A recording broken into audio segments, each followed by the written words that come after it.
swinging hot spot. Don't it always seem to go that you don't know what you've got till it's gone? You pay paradise, put up a parking lot.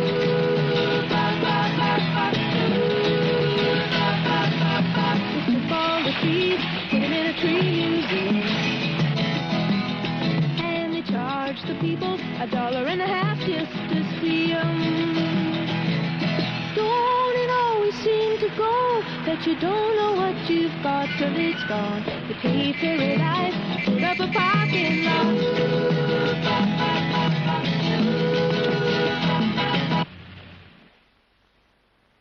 People gather together into groups and form cities and towns, mainly because it's only in these large groups that they can do certain things which are essential to the way of life we're used to. Early Wellington displayed most of these functions pretty well from the start. Right from the beginning, of course, from its establishment, it was a trading place. This was the reason for its siting. It was midway between the potential agricultural hinterland, which the colonists were going to develop, and the overseas markets where they were going to sell and from which they would get most of their manufactured goods. Secondly, as soon as the colonists landed, it became a manufacturing town of some sort. The smaller things, which people couldn't wait for from overseas, were made on the spot. Thirdly, it became an administrative centre. The Lieutenant Governor set up his establishment in Wellington very early on. And fourthly, it was, of course, a residential area from the word go. This is where people came to set up home. Fifthly, we see from accounts of early life in Wellington that entertainment and culture began to grow right from the earliest days. Barrett's Hotel was the scene of banquets and balls and almost everything that you could imagine going on. At this stage, the town was contained almost entirely within the town belt. There were a few settlements outside the town belt. These were not suburbs in the way that we would recognize them now, so much as commuters' villages. They were sort of little settlements out in the country. People, I think, must have felt they were going out to the country. And father could come into work, but really they lived a fairly isolated existence because the intervening land between the city and the town was all open country.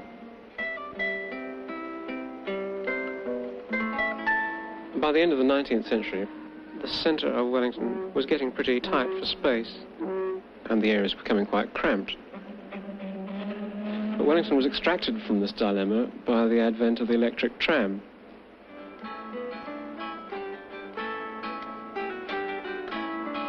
The effect of the trams was really to make it possible for people who hadn't the money to emulate the earlier suburbanites, the people who had their place in the country, to get out of the congested city.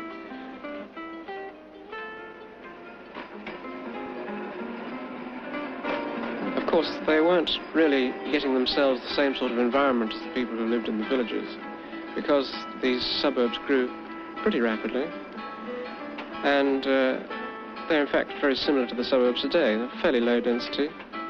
Everybody had a certain amount of space around his house, but it was still based on the assumption that you would be able to walk to the transport route. The coming of the motor car and of the motor bus affected the form of the city quite considerably. The car and the bus being much more flexible meant that people could live a lot further away, and the suburbs got fatter in plan.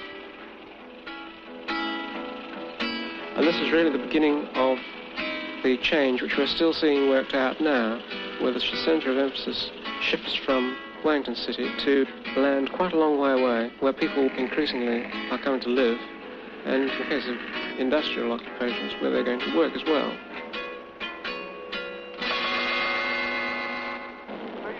For the next 980 News. It's the most delightful something. I think you have more pride in your own home. You're very anonymous in the city, at least in a suburb. Well, I like a little bit of privacy, I mean. Young, aimless people out in the streets at night. We wanted somewhere that... I think that every suburb needs something. I don't really know what the advantage is. It's another suburb, and suburbs must expand, and you're there to help them expand, really, aren't you? Suburban life, I think so. That's good. That's lovely. Right, now dry your looking mouth. Right, when you're finished, you put them over by the milk bottles, so I know you stop them. That's a very good boy. Can you try Daddy's coffee mug?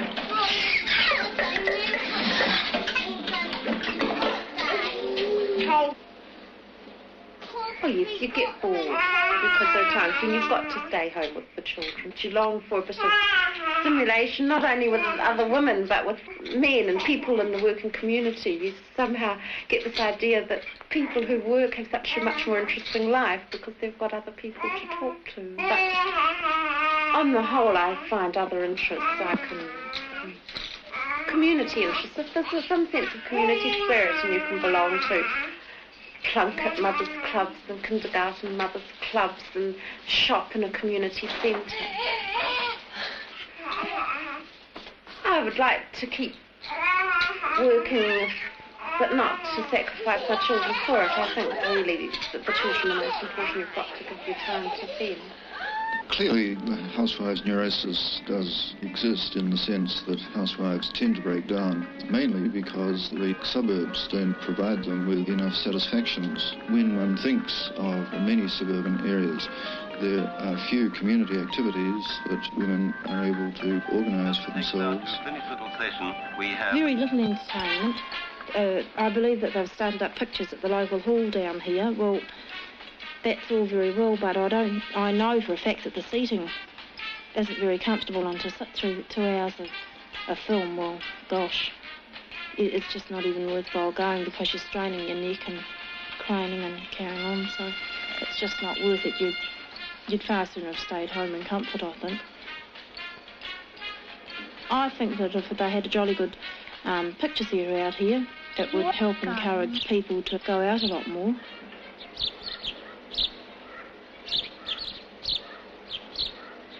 No. I've seen too many children left to roam the streets, I suppose you could say.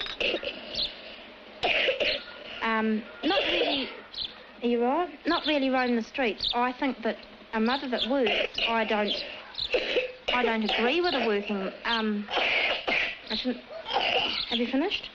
Good. I always came home to my mother at home. Mum sewed at home, and it was nice to come home and find Mum there. There was only one day a week that we came home and we never found Mum there, and that was Wednesday. But we knew that it would only be another hour Mum would be home because that was Mum's shopping day. I can usually be finished by 10:30, 11 in the morning. Well, I usually sew or go to the shops.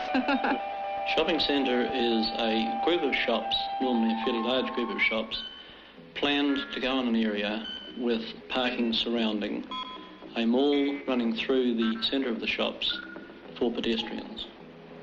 We've got all the big stores out here. We've got Woolworths. We do extensive surveys of the area we have in mind. We take populations, income groups, expenditure per head of population, existing shopping facilities, almost all of the economic things that are required to make sure that we have a certain expenditure within the area for which we can serve. We have a lost child here in the management office, a little boy by the name of John. He's wearing blue jeans. They like the convenience of parking their car nearby. They like the cover of the malls, get away from the rain and the wind.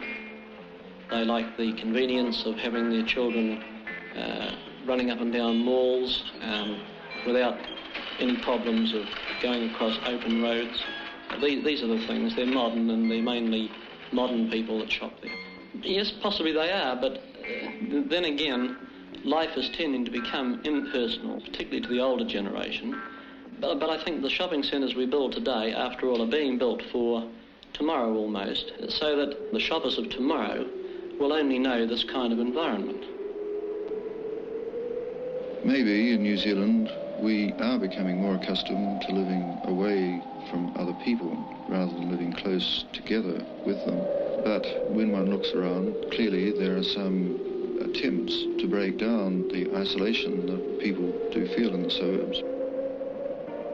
But there's nevertheless the tendency for people to stay locked up in their houses, and probably the only change is a change of attitude, with people realizing their necessary interdependence on each other. Not such a nice day today, it's still warm though, and it is Friday, which makes it the end of the week, so it's a smile on your dial. Well, I don't like to do any housework after midday. My union doesn't allow it. I play bridge. It's my entertainment. No, it isn't 19. No, Molly. In response to a call. What? I couldn't have told you. What? Oh, I couldn't wait. I should have waited. It doesn't make any difference. Fine. Very nice. If I wait On the day that it doesn't happen, if something was missing, I could understand suburban neuroses on that day. Hi everybody and welcome to the show. Thank you very much, Doreen. I don't mind you'd be sort of having a little bit of extra time there. As a matter of fact, I didn't even want to come to work this afternoon. Never mind, here we are and we're all set to go with you on Sunset Strip.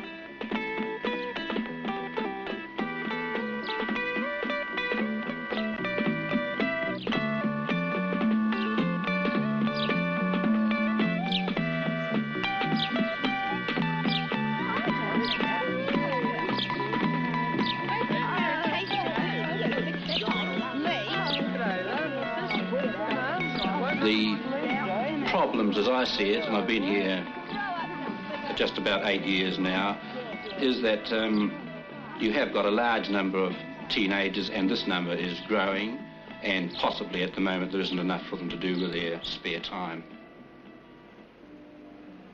They themselves reckon that they want facilities such as skating rinks, cinema, and more dance hall facilities and so on. These are the kinds of things that they're asking for themselves.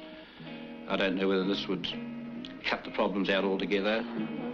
They seem to be able to get into the hut quite readily, but Wellington seems a bit remote, really. I don't think that our children go into the city as much as they perhaps should, to the art galleries and shows that are on in town.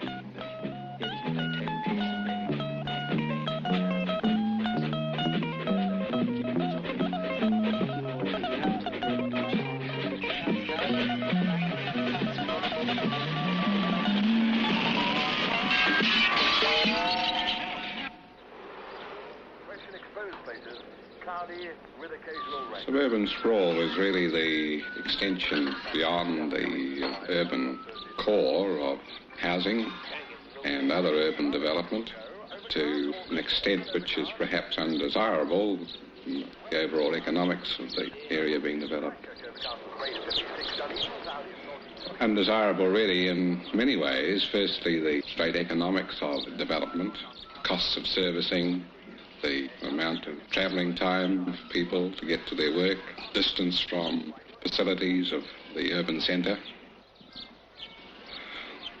Yes, I think inevitably it will be more pronounced than it is now. At the moment, of course, the extent of metropolitan Wellington is really developing 20 to 30 miles from the city centre. For many years to come, I don't think there'll be a need to go beyond this limit. But thereafter, there may well be a need for further expansion northwards up the west coast and possibly a further satellite community developing in the Wairarapa. Well, it's feasible. I hope it doesn't come to that, frankly, because a continuous suburb is a horrifying thought. We live out at Raumati Beach now, and of course coming in by car is the easiest. I like the convenience of my own car after work. It's too much like travelling in cattle trucks to me. I just couldn't have it on. Frankly, mate, because I'm running late. It's certainly not as comfortable as a nice six-cylinder car, I think, is a confession, Jeff.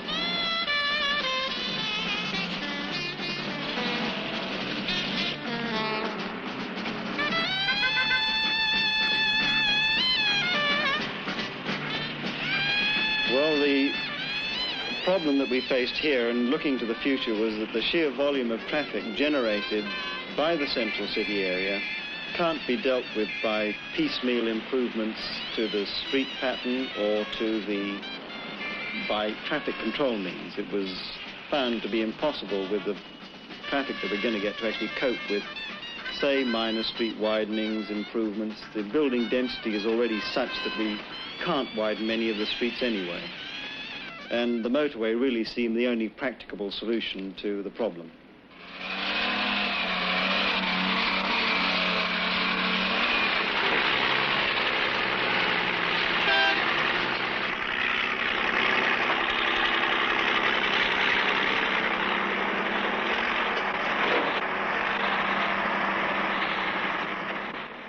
People want to use their cars, and therefore you either get a society where you completely negate people's rights to do as they want, or else you try and provide for it. I think that we're sort of following what's happened overseas, and there they've found in every case that the only way to cope with the traffic is to superimpose some new system of traffic carrying means.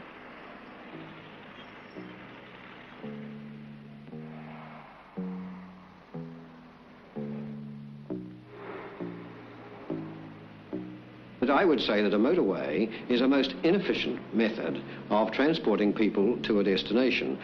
Overseas studies of this all agree that if you want to get people past a certain point quickly, a bus will take 7 times the people past a given point. And if you go in for rapid transit, that is the electric train, it'll take 20 people when a motor car will take 1 past a given point.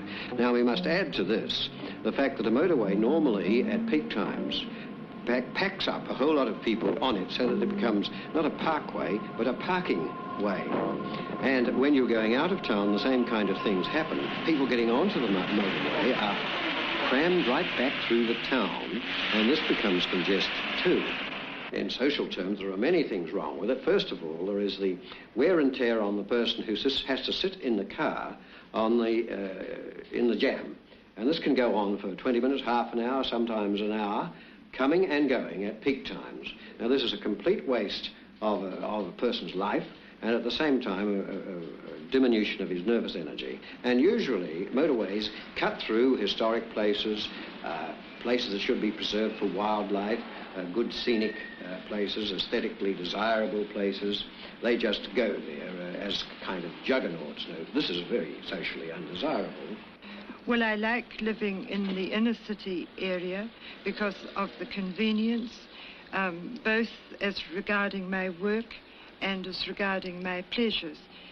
For my work, I teach children speech, and I find it's most convenient that they can come to a home atmosphere, especially the shy children. They settle down far more easily when they're taught here rather than in the cold informality of the studio. The hostess passes out boiled sweets to enable the passengers to swallow, which takes the pressure of the sudden climb from their eardrums.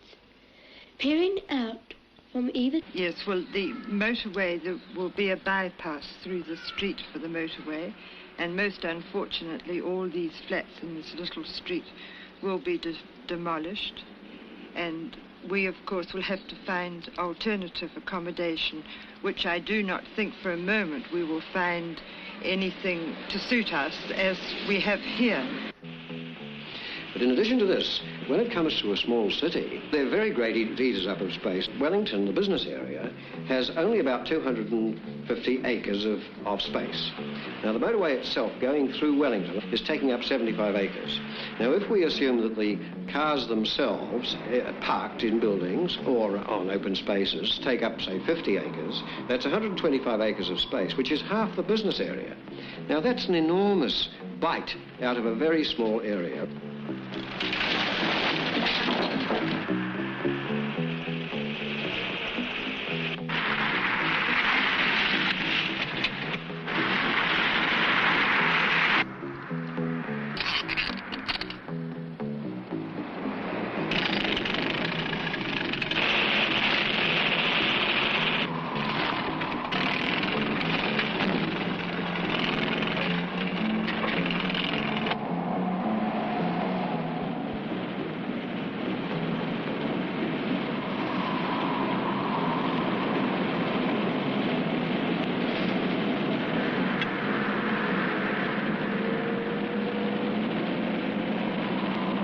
Now, this is an enormous waste of the city to use it for parking space. Indeed, in the United States, they're defining a city by saying a city is a place where you store cars.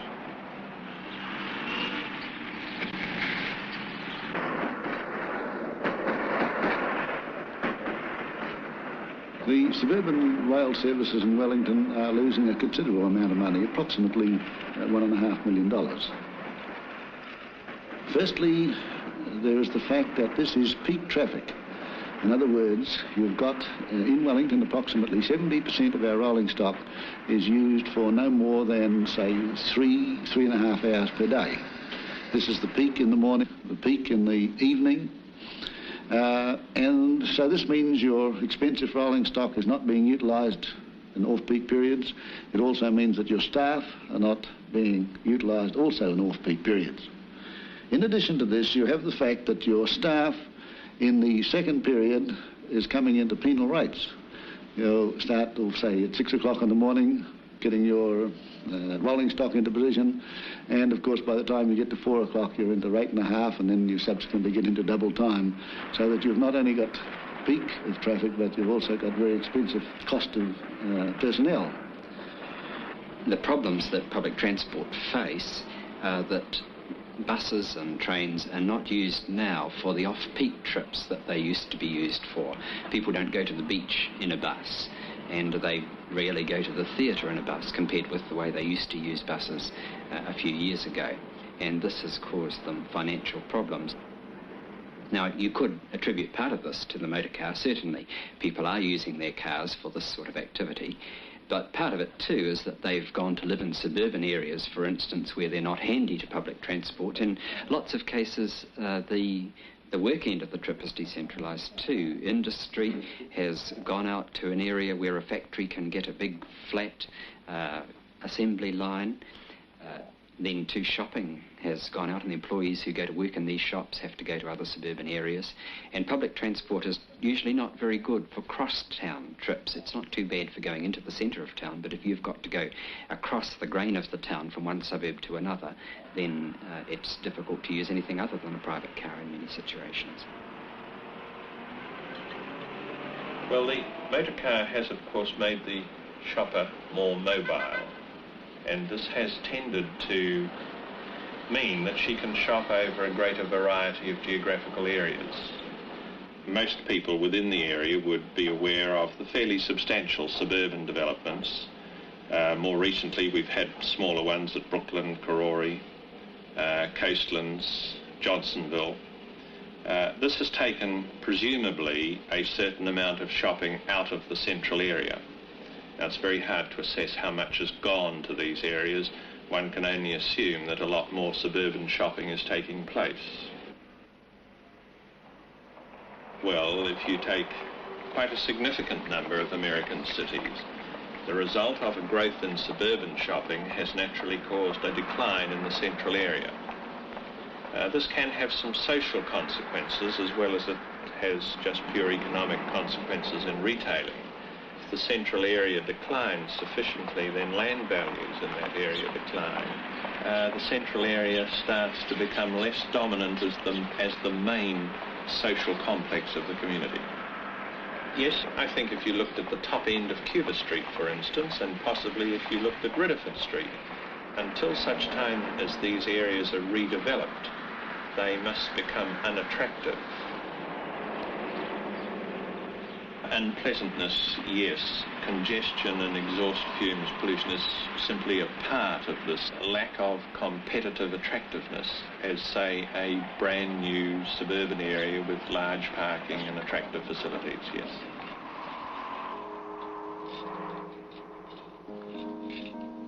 "5 o'clock. The exodus to the suburbs begins. The city will be left, bereft of people, a monument to the motor car. We can see the patterns, we can see the problems. But what do they mean? What do they add up to in terms of quality of life? No one can say definitively. Each one of us must judge for himself.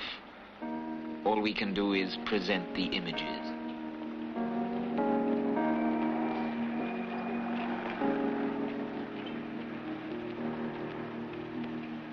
came upon a child of God. He was walking along the road, and I asked him, where are you going? And this he told me. I'm going on down to Yasgur's Park. I'm gonna join in a rock and roll band. I'm gonna camp out on the land. I'm gonna try and get my soul free. We are stardust. We are golden, and we got to get ourselves back to the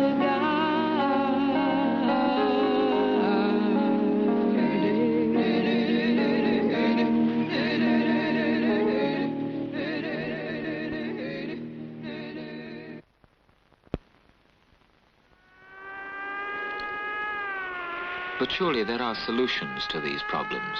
Surely there are concepts which, if put into practice, might enable us to cope with the effects of the technology we live with. We have to build houses, that is unavoidable.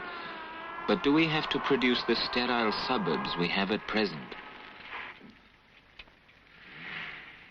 The sterility can be avoided, and I think that it's a question of making a balanced community in terms of bringing old people with the younger people, putting in various types of housing, ranging from the lower cost housing to the higher cost housing, balancing the types of development so that there are flats and there are perhaps courtyard houses.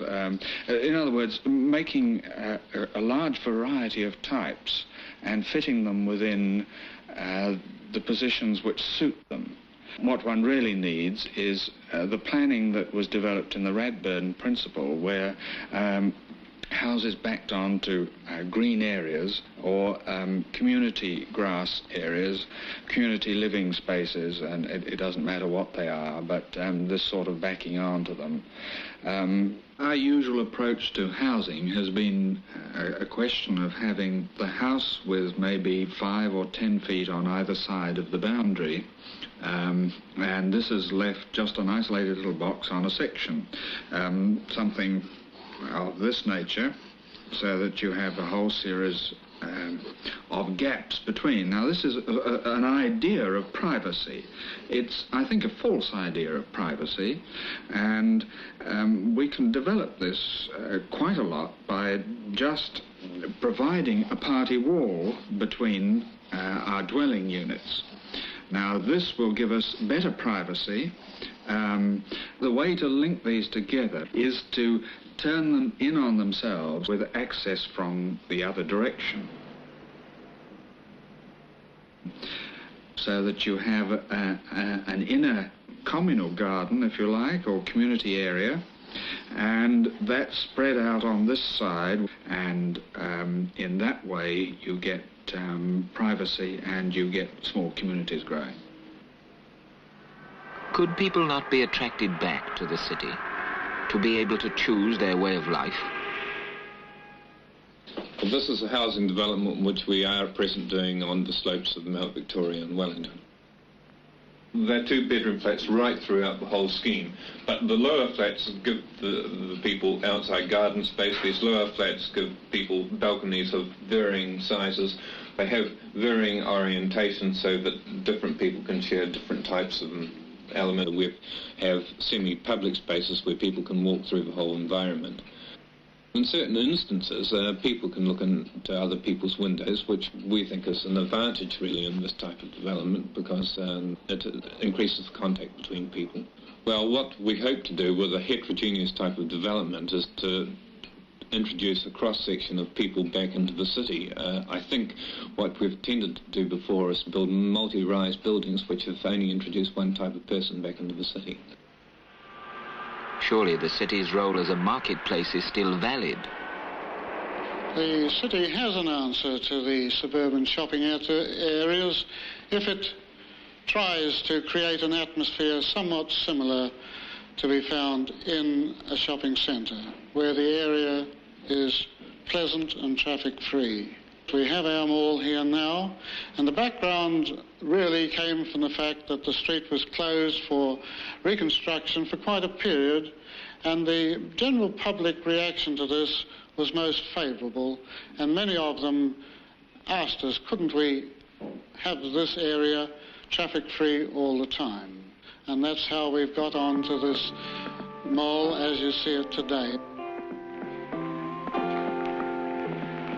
The people like the pleasant, traffic-free atmosphere that there is here.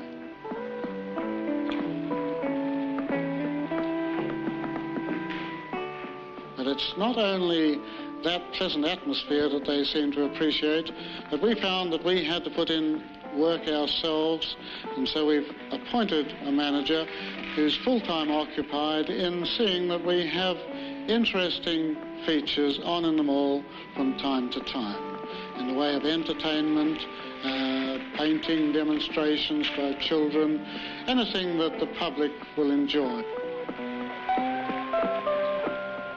Yes, I would say it's been a complete economic success over the first 8 months of its existence, and I'd be very surprised if every store in the area hasn't shown a greater increase than would have been the case if the mall hadn't been brought into being. But the most difficult question of all, can we cope with the transport problem?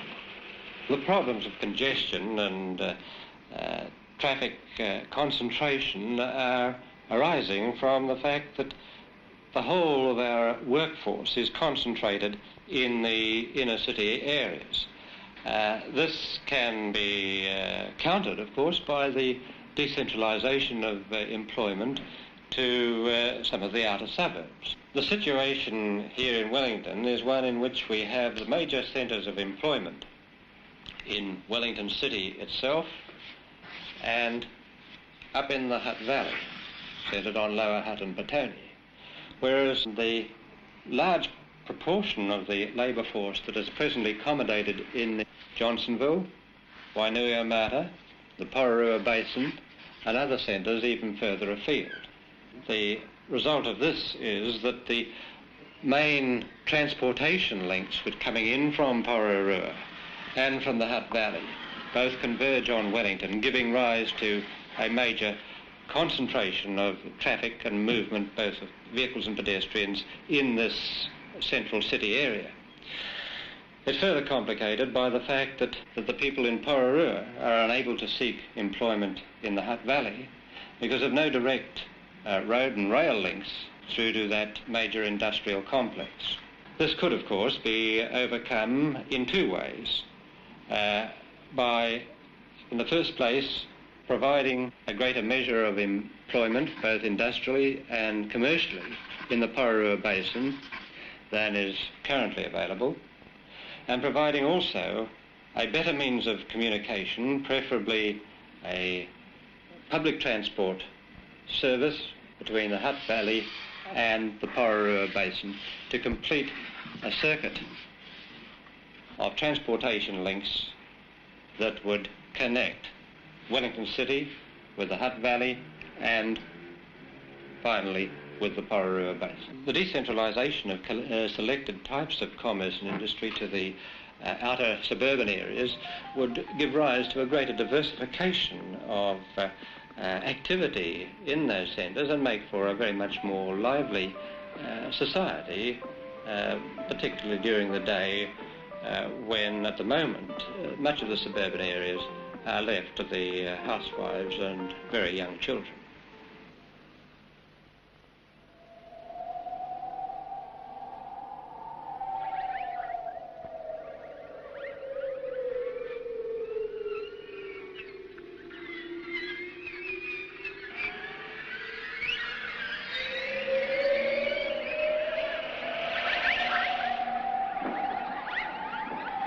The city awakes. Another day, another cycle begins. endlessly repeated week after week, year after year.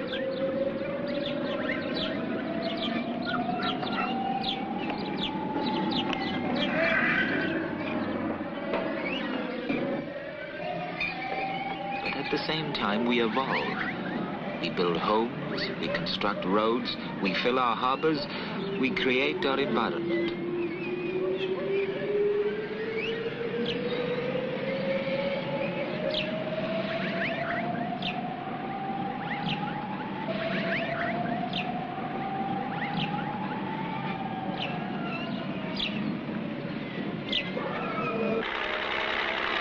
We in New Zealand are in a unique position. Being 20 or even 30 years behind the most advanced Western societies, we can predict the future. We can see the pattern evolving. We are in a position to choose. But will we? Will we be able to put into practice the concepts, the solutions which other societies have developed through sheer necessity? Have we the institutions and the attitudes which will enable us to avoid the destruction of what is, as yet, a relatively unspoilt environment? I think I'd very much like to see a major leap forward, but I don't know why it hasn't happened, and I don't think it's because of lack of planning. We could produce plans, very imaginative plans, but I doubt whether many of them would actually be realized. Several years ago, we prepared a plan for the redevelopment, what we thought was a fairly imaginative scheme for the redevelopment of central area of Wellington, but apparently it wasn't generally accepted either by the politicians or by the public generally. And it seemed that it was infeasible at that time to actually implement such a scheme. And I'm not quite sure generally why the reasons are why we can't take a great step forward. Well, you must remember that in all government, people prefer the things that they know. You know, Aristotle once said about the Locrians that any man who had to propose a new law for them had to appear with a rope around his neck in the marketplace. If they adopted it, they made him the consul for the season. If they didn't... Now, this is the point, that people are not progressive, and they don't like to disturb the status quo because there's too many interlocking agreements in this. Now, the communities of the 19th century have quite changed.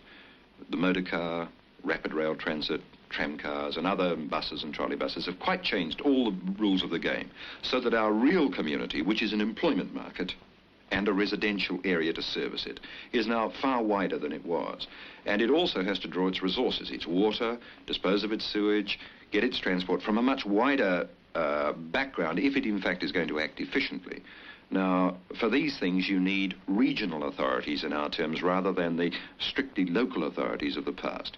And I think we just have to reform along the Auckland line, allowing, of course, the effective city like Wellington to stay in existence, to do those special services for the community that, of course, only a close relationship can achieve, but to divide up the things in a much more rational way than in the past. Well, it's always difficult to say what aesthetic education should be, because it begins with your environment and it begins with your background. And if you hack your environment about, and if you cut down trees and you put through rough roads and then you make rough cuttings, and this is your pioneer way of life, you begin to think that this is what the environment is like. And you begin to be numb about it. You don't appreciate the fact that it is ugly. Now, many New Zealanders look at their environment as something that is null or nil. And whether it is ugly or not ugly, they don't even notice. Now, this is more than just schooling, though I think at the present stage the answer must be in schooling, in our training colleges, our universities, our teacher training. We should have much more teaching of aesthetics and understanding of the emotional aspects that our environment has on us as people. I'm quite certain the planners not only could but must make a very much more definite move towards involving the public in the planning process. This is something that's not peculiar to New Zealand. It is a problem that is recognised in most of the countries of the Western world today, and the democratic processes require that for the success of any scheme, the public need to be kept informed and to be given the opportunity of participating in determining what the goals of planning should be. what sort of environment it is that they wish to live in. It always seems to go that you don't know what you've got till it's gone. You pay paradise, put up a parking lot.